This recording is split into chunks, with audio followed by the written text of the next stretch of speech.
Okay, so we begin again. Maitreya is responding to Vidura's inquiries, and he begins glorifying Vidura.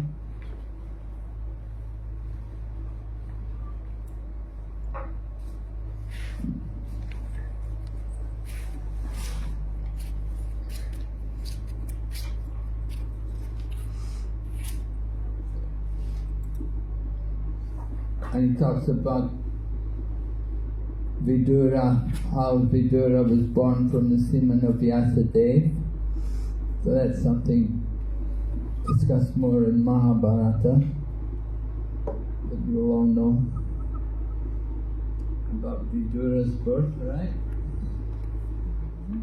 And Prabhupada talks about the Garbhadan Samskar, important for good population. I was with B.V.V. Swami one time in the Middle East, and it was in Dubai. There were many devotees. Maharaj has a lot of disciples there, and he was telling them, you got to do Garbhadan Samskar. We got to get good devotees. So here also mentioned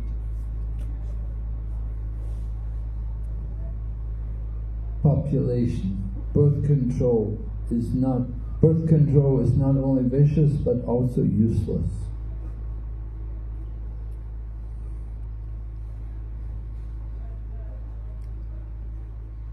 Nowadays, countries, even here in India, abortion is so common.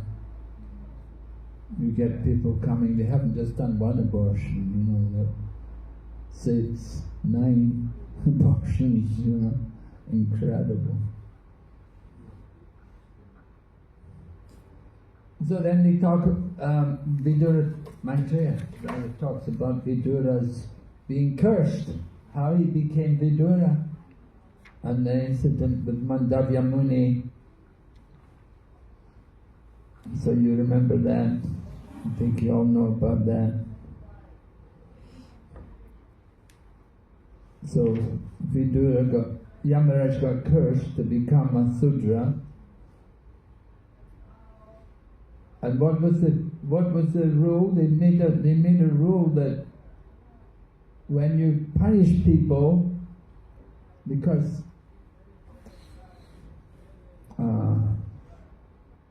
Mandavya Muni said, "Well, I was only a little child when I was killing the insects. I shouldn't be punished for that. The little children, you can't punish them like you can punish adults. Sometimes you get children who are murderers. You get some young children, sometimes they'll kill another child. But they don't get punished the same way an adult gets punished. There's some laws about that. And so because of Mandavya Muni said, I was killing insects, but I was only a child at the time. So I shouldn't be punished for that. And I think from that time on, they made the rule that children won't be punished under a certain age. I don't remember the exact detail, how old it is. But generally, it's like that. Children, you have to be more tolerant. Of course, there was that other, before Prithu Maharaj, who was the king? Venu, yeah. Here comes cruel Venu. Venu, when he would kill the people he played with. He would just kill them if he didn't like them, or he just killed them. And he was the son. He was the heir to become the son of the king. And he's supposed to become it. So people knew he's so cruel. And the father, that was when the father decided to take Vanaprastha and go off to the forest. And he said, if I had a son I was attached to, I would never leave home. But my son is so cruel, I don't want to stay, just go. He thought it's the arrangement of Krishna. So cruel Venu. And they have these rules like the king can do no wrong. They told me in Malaysia they have regions. The country is divided into regions, and the sultan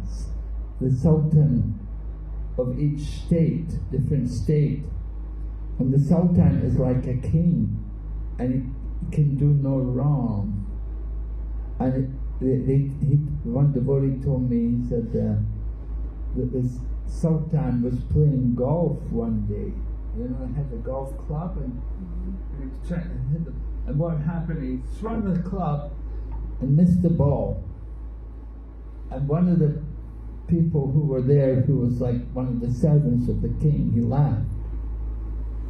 So the king took his golf club and smashed him over the head with it and killed him. And nothing happened to the sultan, because he's the sultan, he could do things like that. In which, where? Malaysia.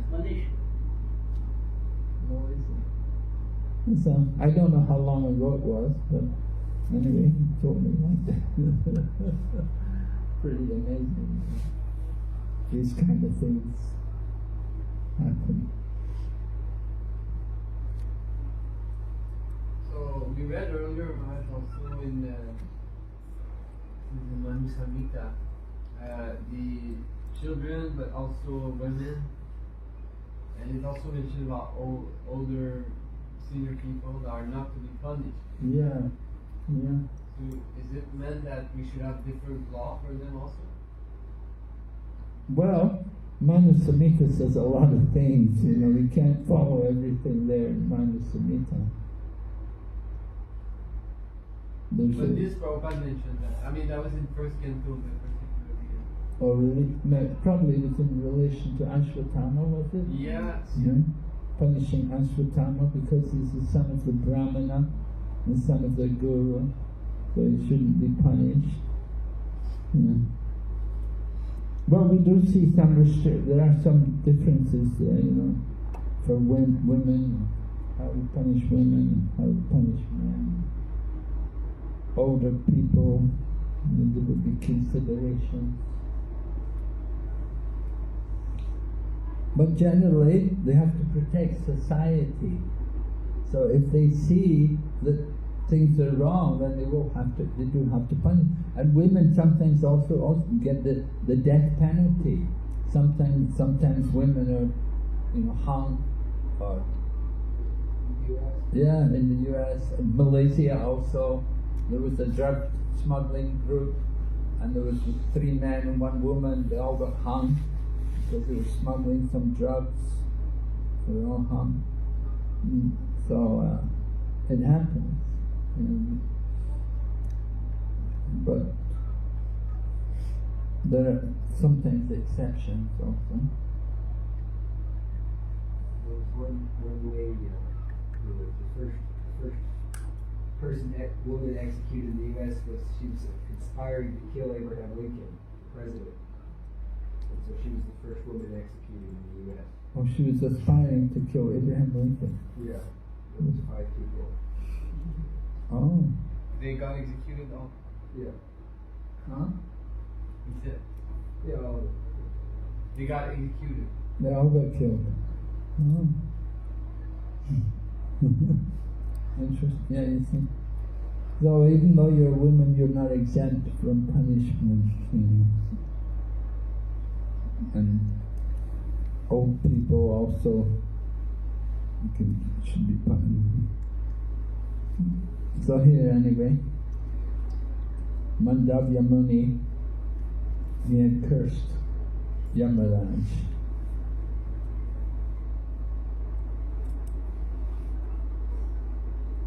So Maitreya knows about Vidura, he understands that he's Yamaraj. And he says in the next verse, text 21, you're one of the eternal associates of the Supreme Personality of Godhead. And for whose sake the Lord, while going back to his abode, left instructions with me. And so he's revealing the exalted position of Vidura, that he is such an elevated soul. And so he said, that's why I'm going to describe to you the transcendental potency of the Lord, how he creates, maintains and annihilates.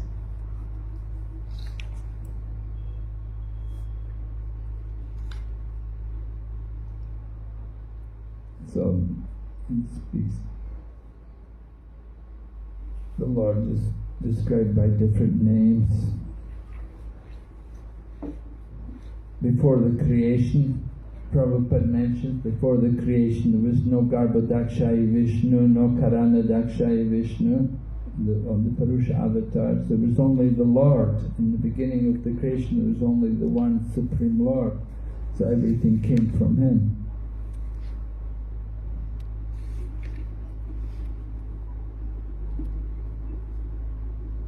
The material world wasn't present at that time. And then Maitreya describes it. Maitreya is speaking now. He's describing the creation. The Lord felt imperfect. He felt like a husband without his wife.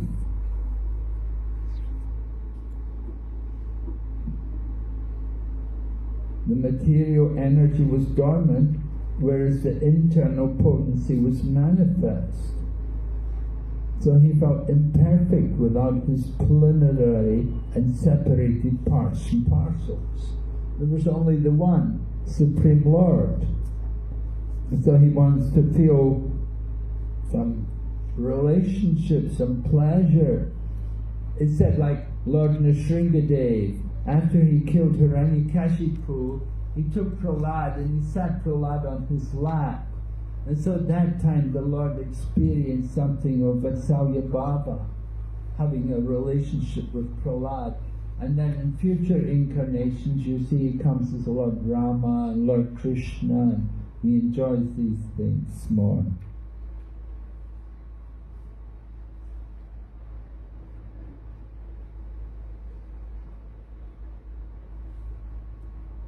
So the process of creation is going to be described. The Lord wanted to create the cosmic manifestation to give another chance to the conditioned souls who were dormant in forgetfulness. Right? The sleeping condition, material existence, they're sleeping. So then,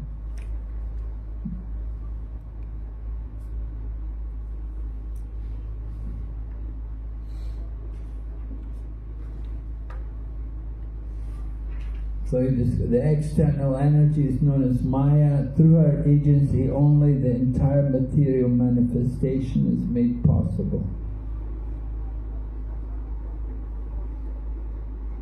Everything comes from Krishna, but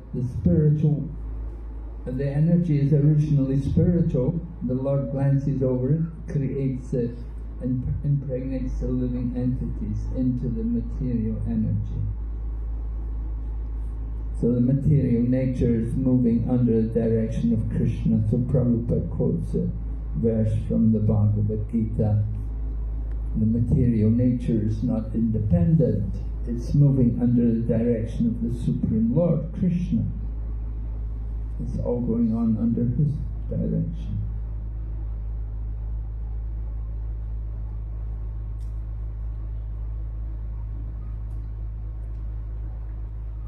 and then describes how the creation comes about, that the Lord impregnates the living entities under the influence of the three modes, and by the influence of eternal time, the living entities appear. Right? This is described, that the Lord glances over the material nature, and that glance of the Lord impregnates the living entities into the material nature. And elsewhere it says Lord Shiva carries that glance of the Lord. Lord Shiva is also helping there.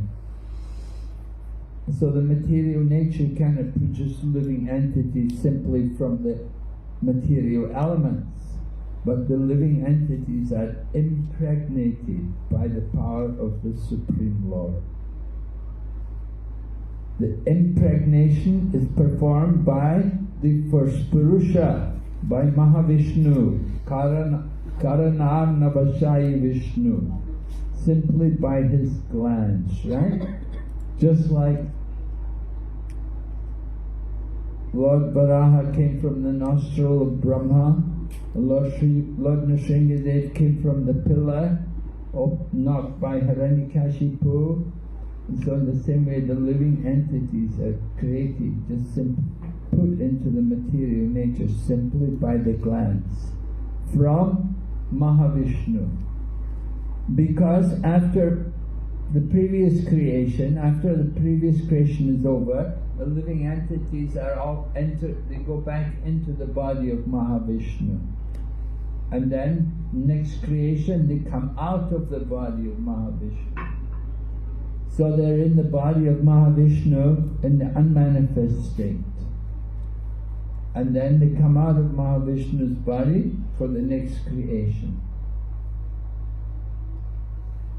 So Prabhupada discusses about the nature of this, how the Lord can do this.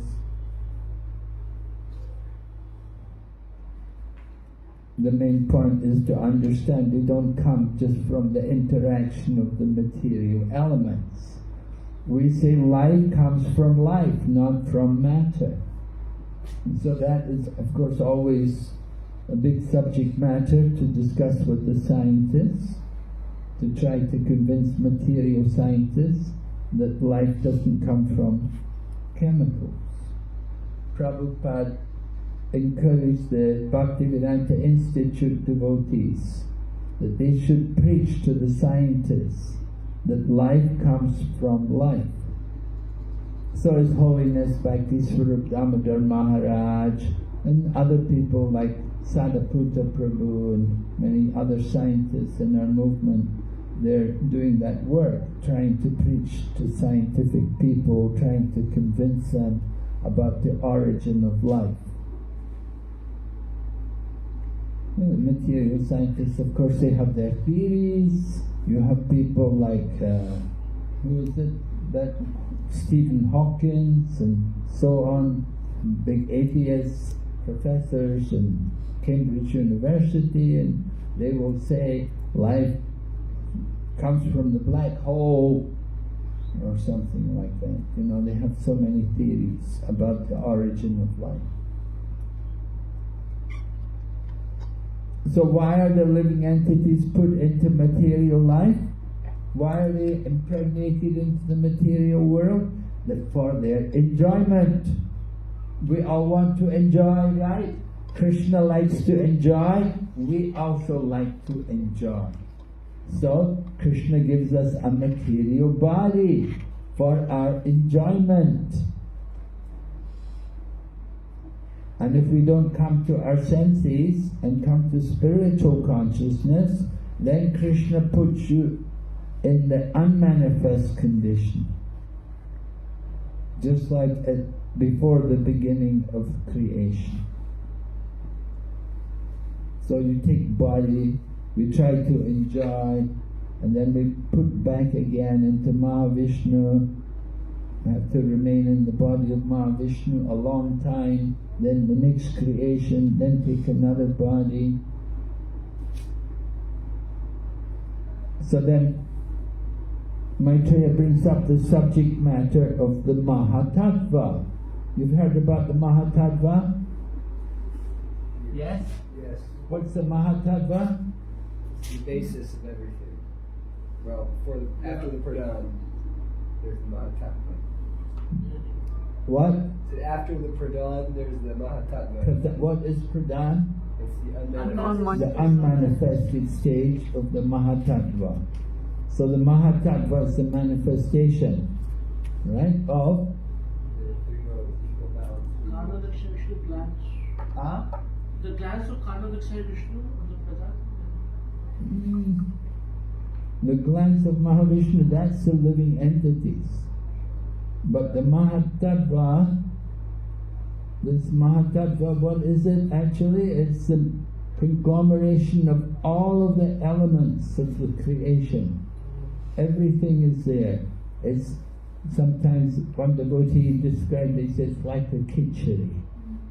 You know, when you get the khichdi, rice, dal, potato, some sabji, you know, it's all there, it's all in the khichdi. And so Mahatattva, everything, all mashed together. Is that what they call the primordial soup? Is that what they call the primordial soup? Primordial soup. Well, I don't know. It's a scientific term, the primordial soup. Sometimes, they talk about the primordial soup, the origin of life coming from the primordial soup. You could, maybe it is, I don't know exactly how they're describing. Scientists believe it was just a bunch of chemicals in a soup and then they made the first cell. Yeah. That thing came from the sky.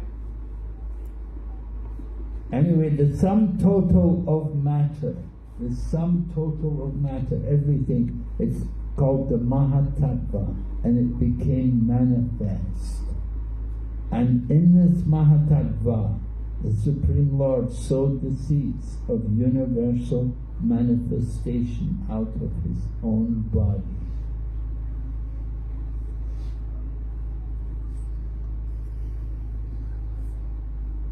So Prabhupada writes quite a few things about the Mahatattva.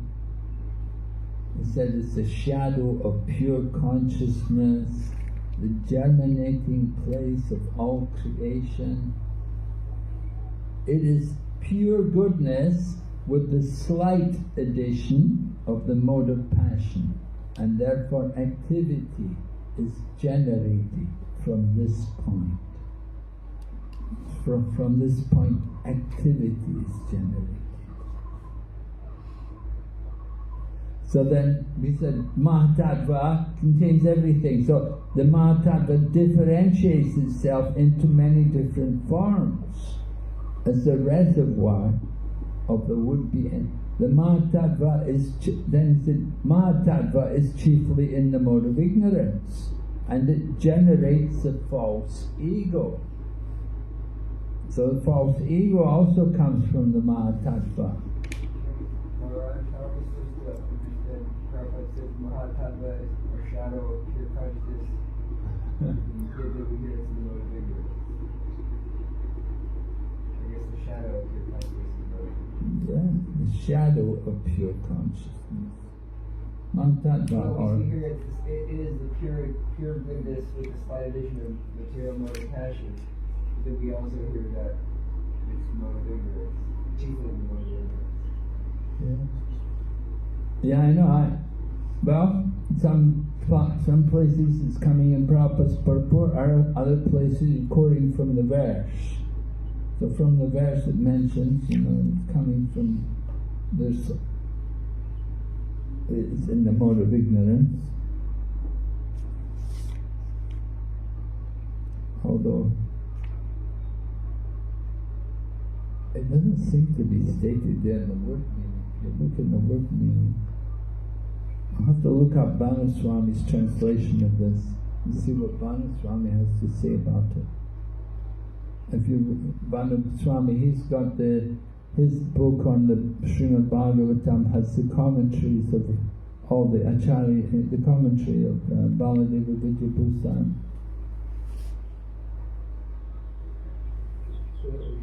But in the word meaning, it says, yes, guna. Guna, chiefly the quality of ignorance. So, you see, Prabhupada is put somehow into this, chiefly in the mode of ignorance. But the word is simply guna. In other words, modes of nature.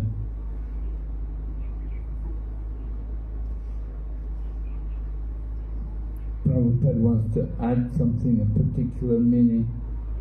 So he's put there chiefly in the mode of ignorance. Then in the purport again, 28, Prabhupada said, Mahatattva, the medium between pure spirit and material existence. The junction of matter and spirit, wherefrom the false ego is generated. So the false ego, the ahankar, that is very powerful. And the ahankar can be in the mode of goodness, passion and ignorance. And different things are generated from the false ego. So everyone, we have that false ego, it's the binding force of material existence. We all have that false ego, we identify with this body, with this material world. And conditioned souls were given facilities to try to rectify this false ego. But Krishna does not interfere with our independence. Krishna gives us independence to choose. Choose Krishna or Maya. We choose Maya, then we're under the false ego. We're in different modes. And we choose Krishna, then we're controlled also. We're controlled by the internal potency.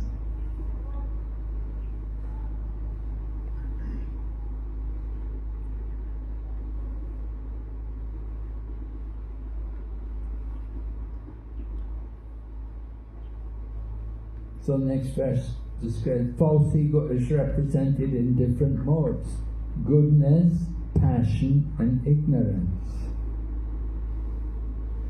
And from goodness, then what comes about?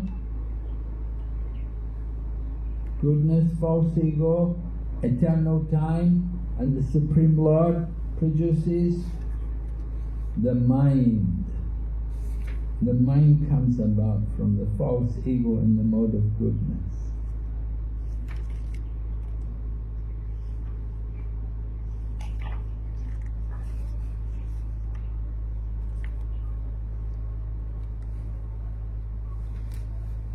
So,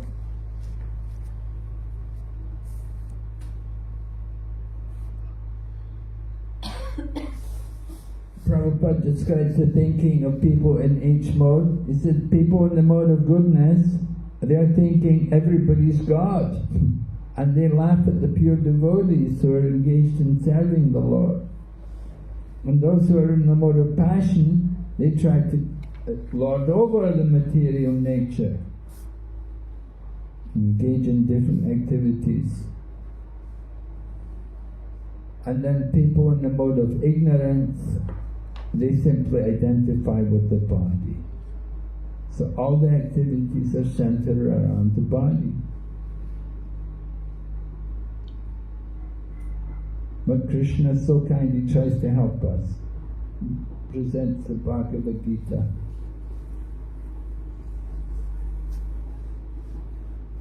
So text 30 describes the different products of the different modes. That's important to know.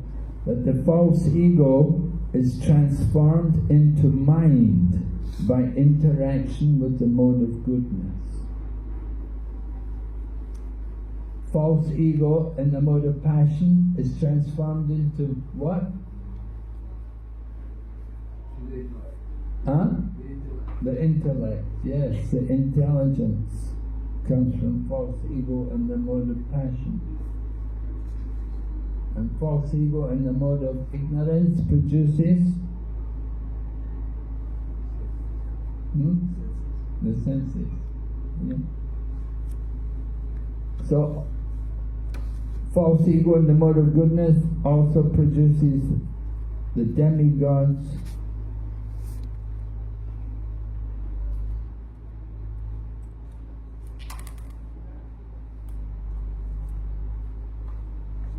This says, the senses are products of the mode of passion and false ego.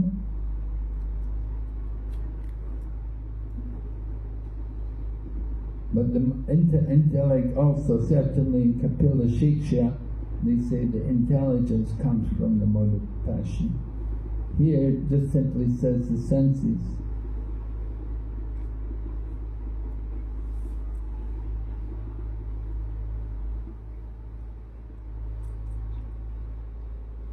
So that false ego, thinking we're the controller, thinking everything is done by our power.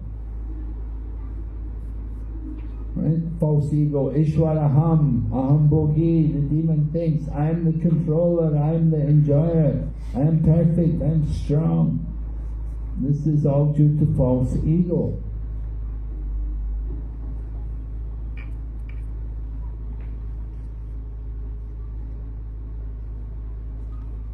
So we have to hear about the absolute truth from the proper source.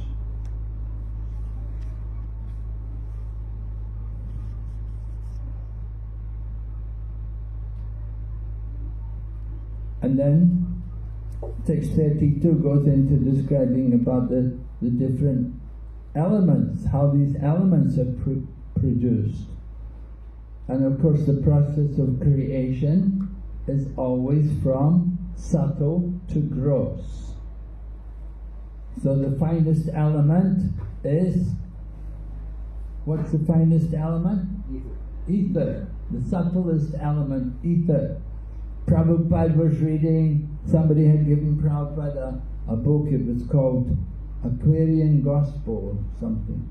And it said there, it was a Christian book, it said, in the beginning was the Word, and the Word was God, and the Word was God, and with God. And Prabhupada read it, and Prabhupada said, oh, this is the same as our philosophy. He said, we also say, in the beginning was sound, because sound is present in ether. In ether, there is only sound. There is no taste. There is no touch. There is no smell. There is no form. In ether, there is only sound. So the Bible, this biblical statement was, in the beginning was the Word. And Prabhupada, this is what we say.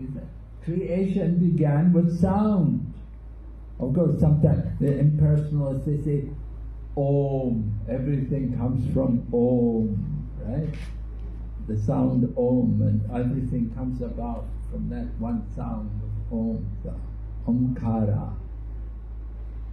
So sound is the finest element, and sound is there in ether. So the sky is a product of sound.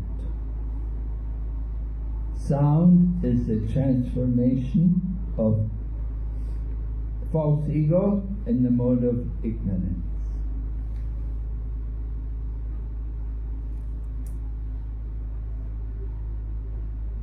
So Maitreya said, the sky is the symbolic representation of the Supreme Soul. Those who are egoistic in passion and ignorance cannot conceive of the personality of Godhead. For them, the sky is a symbolic representation of the Supreme Soul.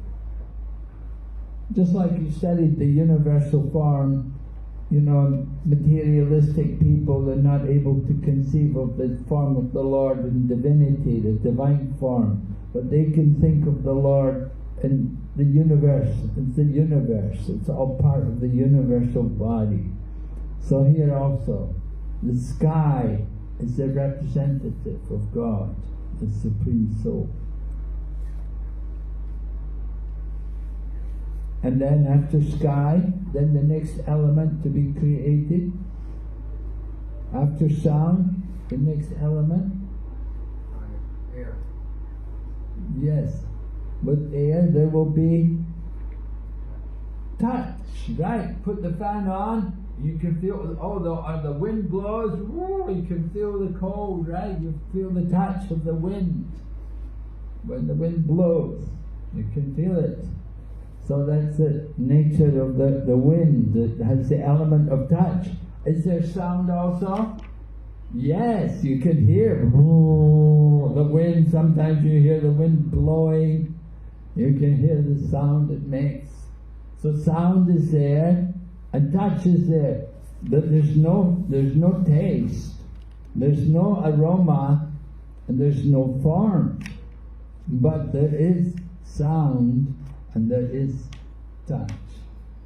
The creation, as is presented in our Srimad Bhagavatam, is very systematic.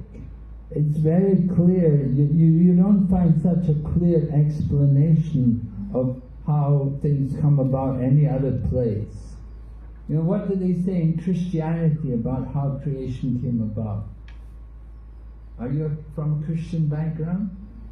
Yes. 7 days. Huh? In 7 days. Yeah, right. God created the world in 7 days. 6 days. Right. Huh? 6 days. 6 days and 7 days. 7 days is Sabbath, right? Doesn't say if it's the day of Brahma or not. God moved across the water. Yeah, they have a very brief explanation of creation. But you can see in the Vedic, here in the Vedic knowledge, how it's so systematic and so clear how the elements are created. And it agrees with a lot of scientific thought also. You know, although the scientific thought is always impersonal, but they, you do recognize things come about from sound. You can use sound. Sound is a very powerful element. People can go mad because of sound pollution, the noise of factories, the motor cars, in India all the motorbikes, so much noise pollution. But there can be also sound purification. And sound can also cure disease. They have also these therapeutic medicine. You listen to this music, it will cure your disease. They have so many CDs, recordings like that. They encourage you. Therapy, listening to sound. And you get ultrasound. Ultrasound can also work on the skin. Some skin internal problem. Ultrasound can heal. The sound is a very powerful element.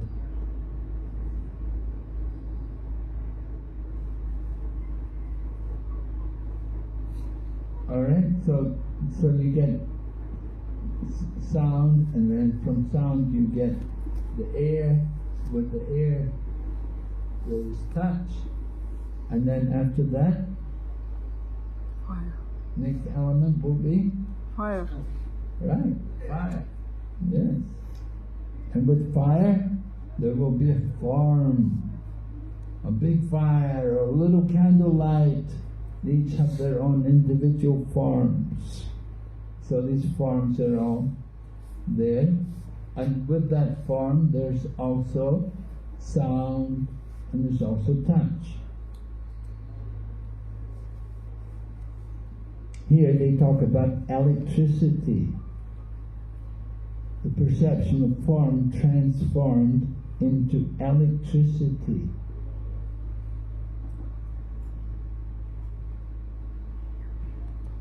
When the electricity was surcharged in the air and glanced over by the Supreme, at that time, by a mixture of eternal time and external energy, there occurred the creation of water and taste.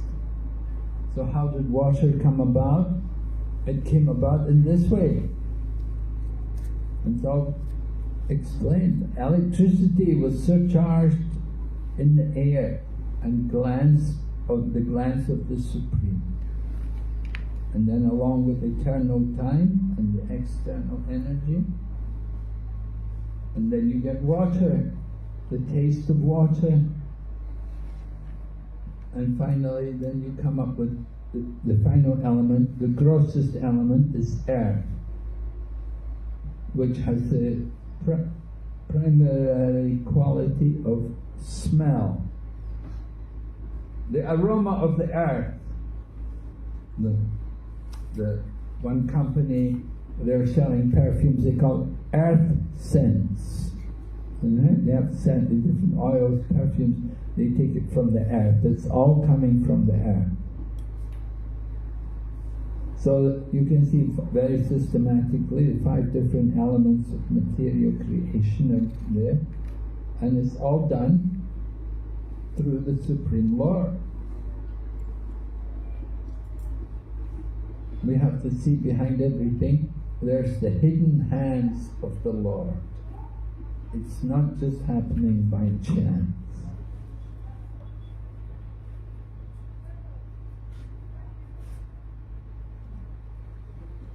All due to the touch of the Supreme Personality of Godhead.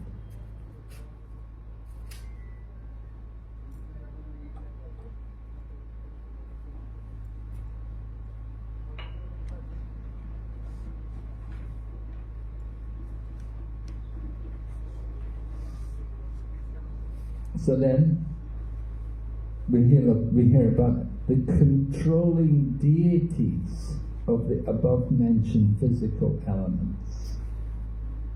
And so they're demigods, and they're empowered expansions of Lord Vishnu, and they're going to offer prayers because they're supposed to do different functions, but they're not able to perform their functions. So they're offering their prayers to the Lord. Devotees, they're devotees.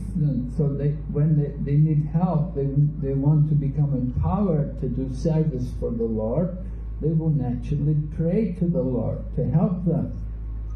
It's important for us also as devotees that we also pray to Krishna, help me to do this, help me to distribute these books, help me to do this, write this, whatever, so many duties you have to perform. Maybe you're cooking, dressing the deities, whatever. You have to be empowered, right? We need that Krishna Shakti. And here also, the deities of the above mentioned physical elements are all praying. They're going to offer their prayers to the Lord, that they're going to pray to Him to guide them, to help them.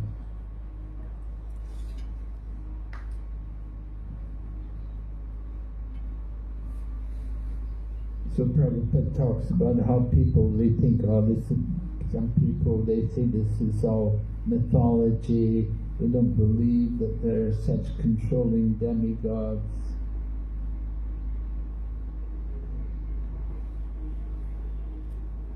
But Prabhupada said actually they're all very good devotees, and they're given these responsibilities.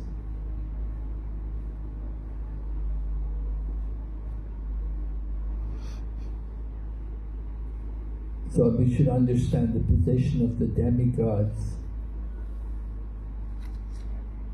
that we're not controlled by these demigods, but at the same time we do have to respect them. I used to think, when I first became a devotee, I was taught, these are Rudraksha, these are the beasts of Lord Shiva's people, and we would throw them away, we wouldn't touch them with them. not good, you know. we didn't have a lot of respect for Lord Shiva because we thought, oh, these people, these followers of Lord Shiva, they're all in the mode of ignorance. But over the years we learn more and we hear more from Srimad Bhagavatam, and we understand more about the position of Lord Shiva and how he's actually a great devotee, and how just some people who are in the mode of ignorance, they may approach Lord Shiva, but it doesn't mean that all of Lord Shiva's followers are in the mode of ignorance. He does have also his own line of disciplic succession, right? What line is that? Huh? Rudra Sampradaya? Not Nimbarka. Nimbarka is the four Kumars. Nimbarka is the four Kumars. They worship Radha and Krishna. But Lord Shiva, Vishnu Swami is the prominent Acharya. And we often see that, who is it? How is it present today? Huh? Vishnu Swami? Where is that on line of disciplic succession? Bhakti Mark. Is it Pushti Mark? Bhakti Mark. Huh? Bhakti Mark, no? What? Bhakti Mark, no? Well, they're all Bhakti Mark. No? All the four Sampradayas are Bhakti Mark. I think the Pushti Marg, I thought Pushti Marg. I thought the Pushti Marg was the Nimbarka because they worship Radha Krishna. No, not Nimbarka. Pushti Mark is not Nimbarka.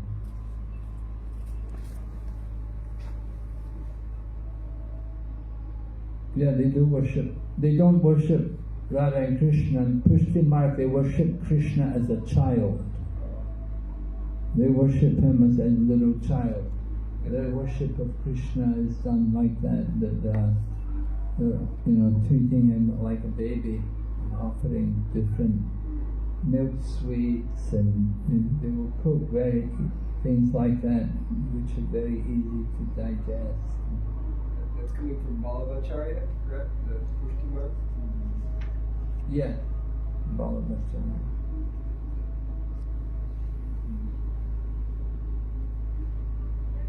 Okay.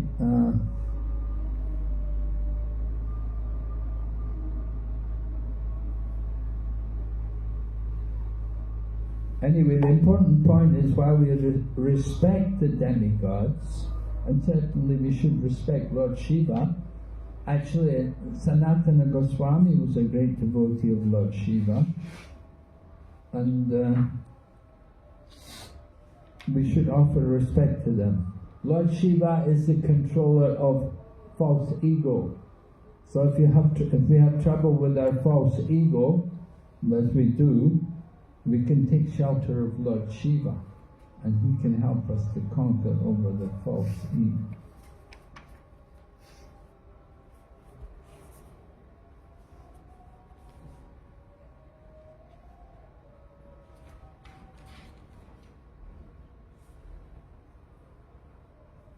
The Prabhupada said demigods are usually worshipped by people who follow the other paths like jnana and yoga and karma. In other words, impersonalists and meditators and fruitive workers. So these people generally worship the demigods. But devotees, we don't worship the demigods. But we have to we respect them. And you can read Lord Chaitanya went to demigod temples. He went to Meenakshi, there's Meenakshi temple in Madurai, and he went to Shivakanchi and different places where there were Shiva temples. He would go there and he would offer respects. And so we also go to the different temples. We can also visit them and we offer our respects. But at the same time, we understand their position, that they're not the Supreme Lord. But they're servants, they're empowered servants.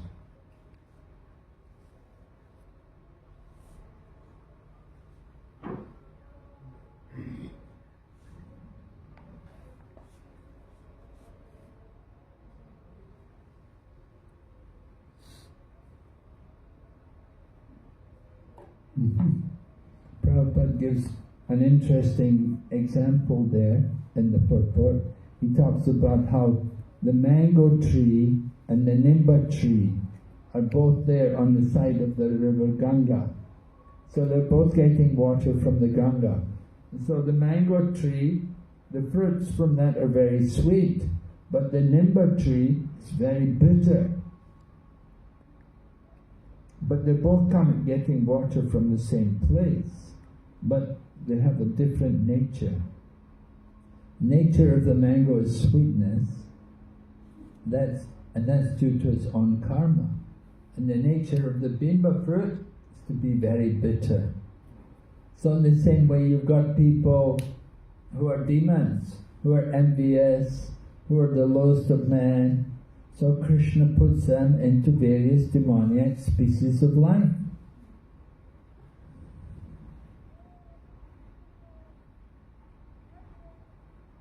So demigods like Yamaraj, they have to deal with these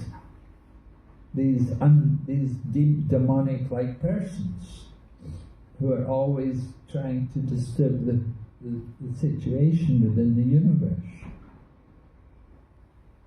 So Yamaraj puts them into different hellish conditions.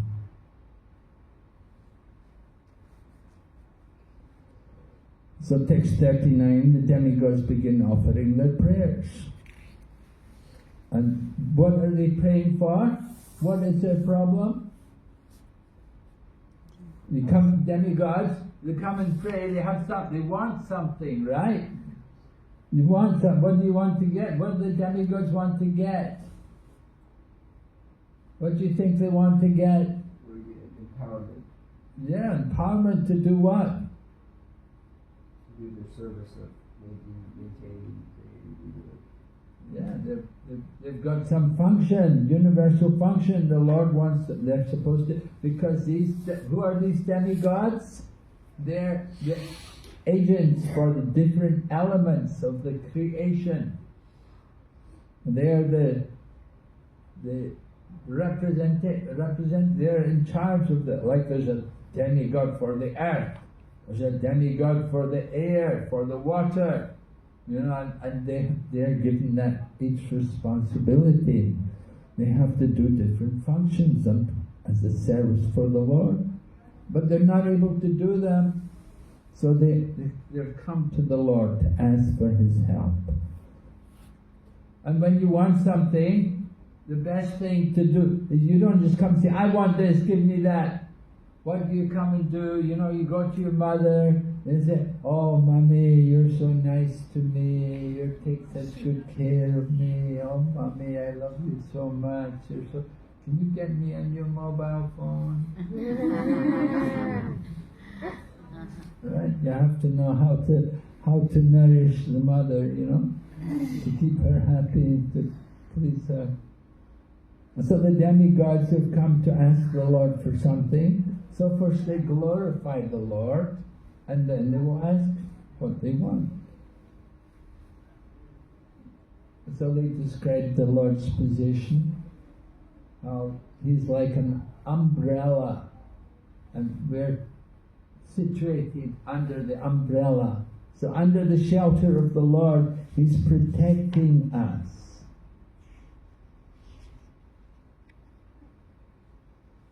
So in this way the sages offer their respects to the Lord, to His lotus feet.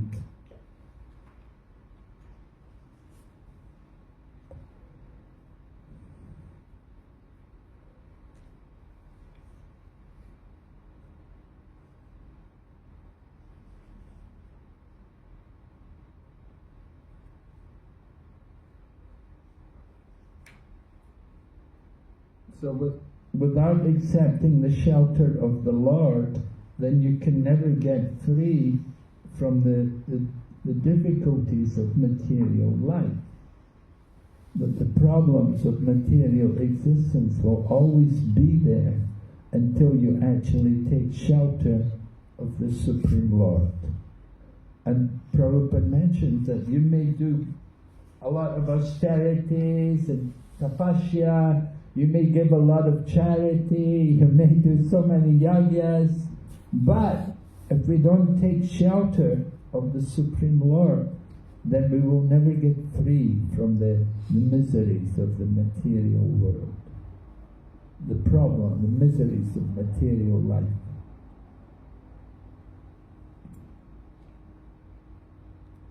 So we should appreciate the demigods, that these living entities are given this responsibility in overseeing the creation, so they have an important position.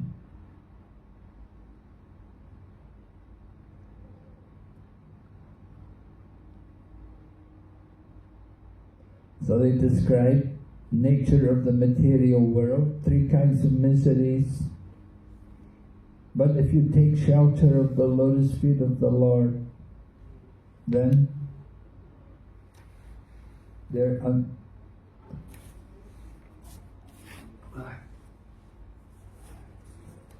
by taking shelter of the Lord, then you can be free from these miseries, or you can at least overcome them. Miseries will still be there, but if you have the shelter of the Lord's lotus feet, you won't be disturbed by them. You'll be able to continue to go on without being excessively disturbed by them.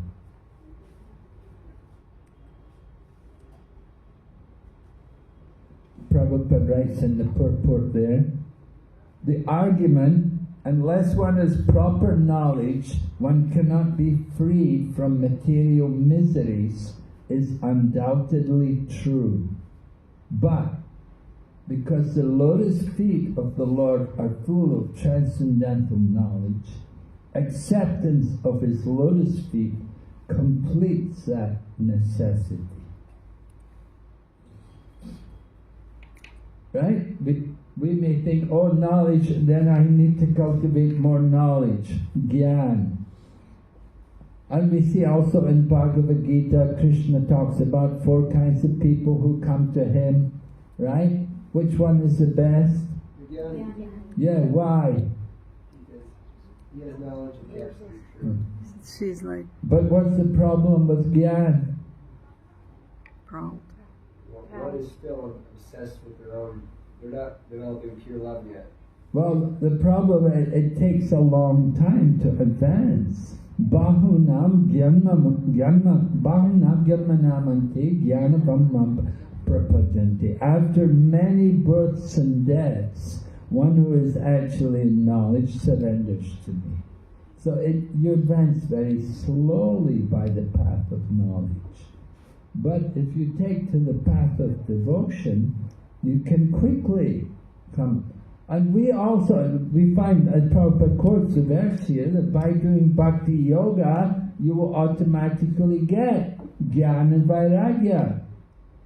So, but we should understand that jnana and vairagya, that is in relation to Krishna bhakti. The jnana will be in relation to Krishna. It won't be just some mundane knowledge, but it will be jnana which is actually connected to the Supreme Lord, Krishna. And the vairagya, the detachment, is from everything not in connection to Krishna. So it's all connected. It's not that the jnana and vairagya are something separate from Krishna. And Bhagavad Gita also says the same thing. Prabhupada quotes the verse from the 10th chapter of the Bhagavad Gita. Dadami buddhi yogam tam yena mamapa. And I give the knowledge by which they can come to me. And then 41, talking more about the Lord's lotus feet, it's the shelter of places of pilgrimage.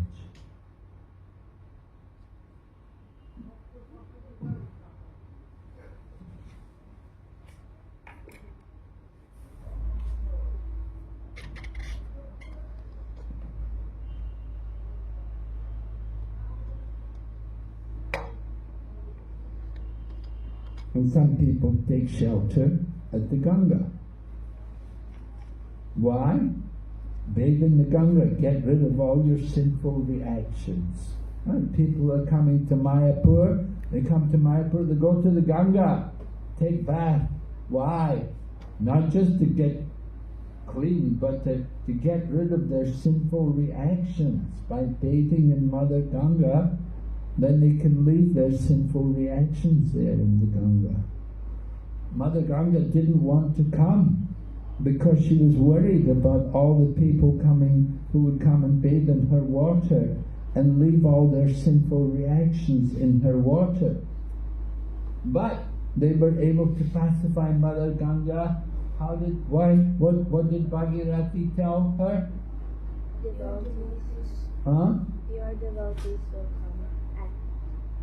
Who? Pure devotees. The pure devotees, yeah, the pure devotees will also come and they will bathe in the water and they will take all those sinful reactions from your water. They will bless your water. So like that, the Ganges water is very powerful and it can deliver people from sinful reactions. But the pure devotee, it says Ganges water purifies only after a lot of bathing. You have to take a lot of baths, it's not very quick. But the pure devotee, you just see him, you just see the Lord, and immediately you can get rid of all your sinful reactions very quickly. So that's the difference.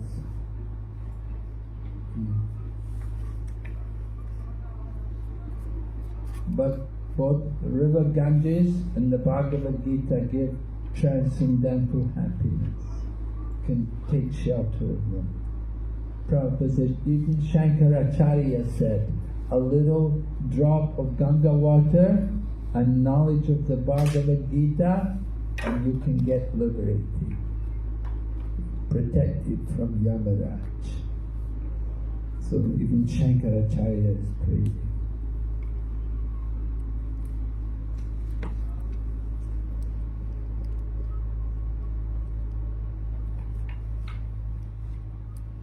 And then the demigods then talk about hearing about the Lord's lotus feet with eagerness and devotion and meditating upon them.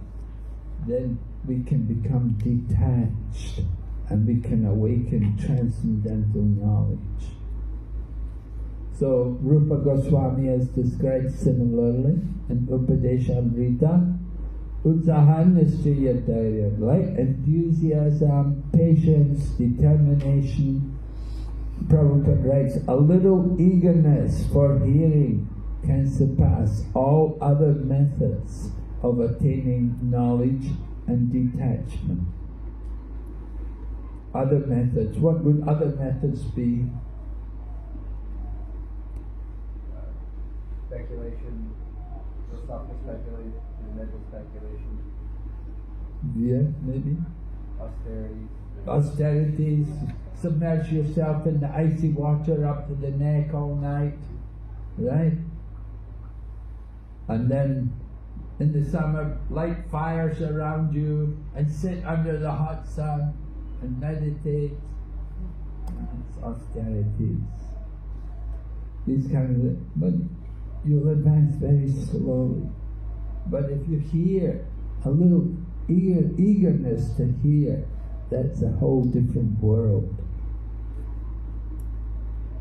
And Prabhupada talks about how people get so attached to sex life, material enjoyment.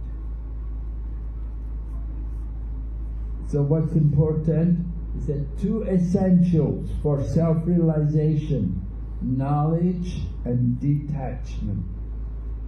Gyan and Vairagya, they become manifest if we do devotional service to Krishna. So this is important. And then you can become dhira. You no longer disturbed by the material energy. And Prabhupada quotes Yamunacharya.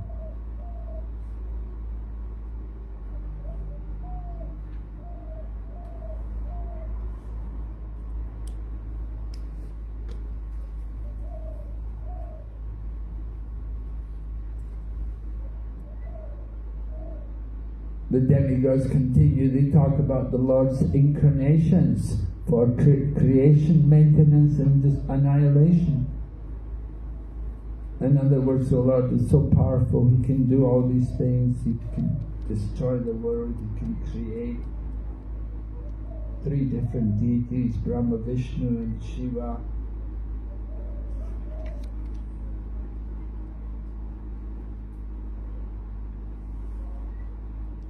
Lord Vishnu always takes the side of the demigods, but Brahma and Shiva sometimes take the side of the demons.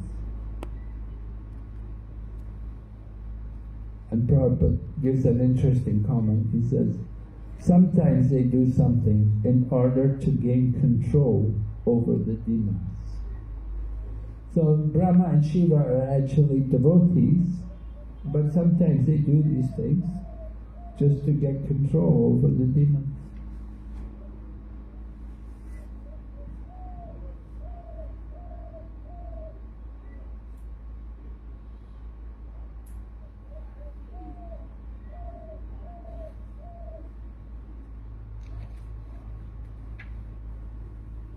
The demigods talk about the nature of the false ego, how we identify thinking, I am this body, this is mine. So when we have that bodily concept, then we're not able to actually see the lotus feet of the Lord.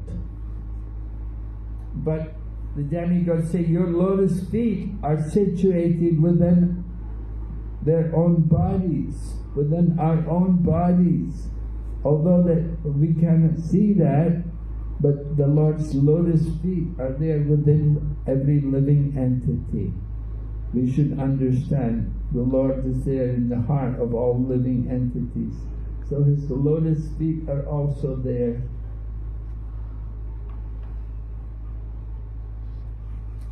But people who are in the bodily concept of life, they can never understand this. So again, more benefits of hearing Krishna Katha. The best means to get release again from unwanted family affection. You see, Prabhupada mentions, he doesn't just say family affection, but he says unwanted family affection. And thus find permanent freedom in life. Get relief from all miseries. So if we're in misery, right, we should get some relief from it. So Krishna is offering that relief.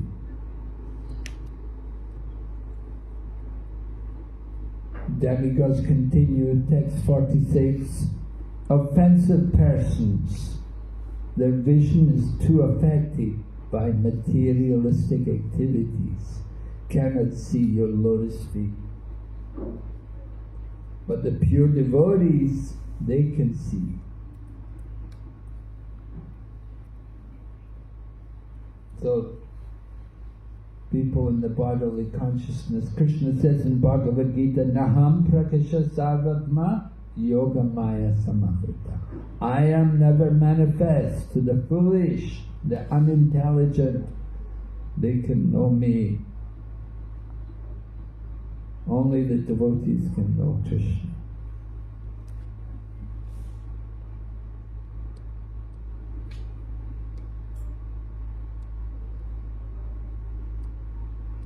And Prabhupada says the greatest offense is to deny the existence of the Lord as separate from the individual soul, or to accept the Lord and the individual soul as one and the same. And then Prabhupada goes on to talk about the theory of reflection.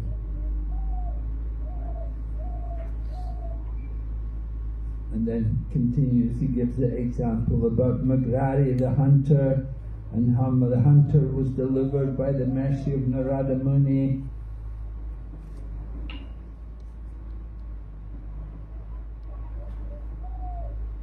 Due to their offences, they cannot see the devotees of the Lord. The Lord's devotees, however, do not mind the offences of the foolish in their many gross and subtle bodily endeavours. The Lord's devotees continue to bestow the blessings of devotion upon all such offenders without hesitation. That is the nature of devotees. Can you think of some examples like that? Devotees where they were giving their mercy to others? Lord Nityananda to Jagai and Madhan. Yeah. Good. And yeah. Giving mercy to others, offenders.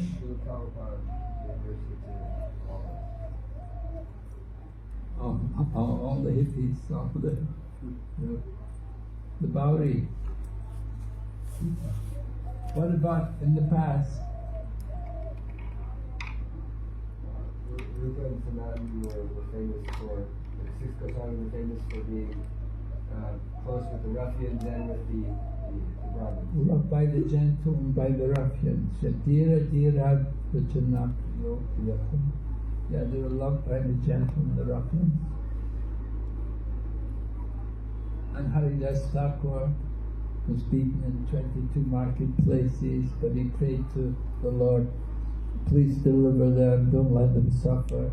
They're only doing their job. Lord Jesus Christ crucified, like that. So it's the nature of devotees to be compassionate. You have to be compassionate. Prahlad Maharaj to Hiranyakashipu. Prahlad Maharaj said to forgive Hiranyakashipu. He requested that Hiranyakashipu gets forgiven. He requested Lord Nrsimhadev not to punish his father. Yes. Murari the hunter, given mercy by Narada Muni.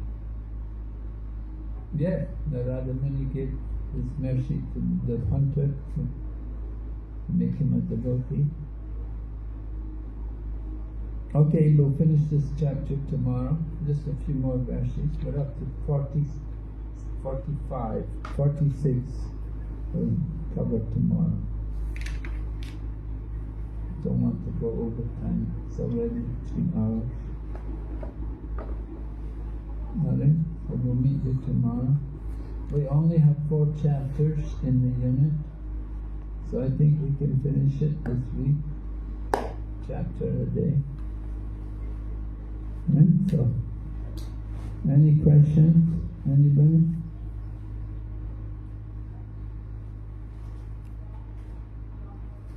No? Okay, thank you very much. Hare Krishna. Shri Prabhupada.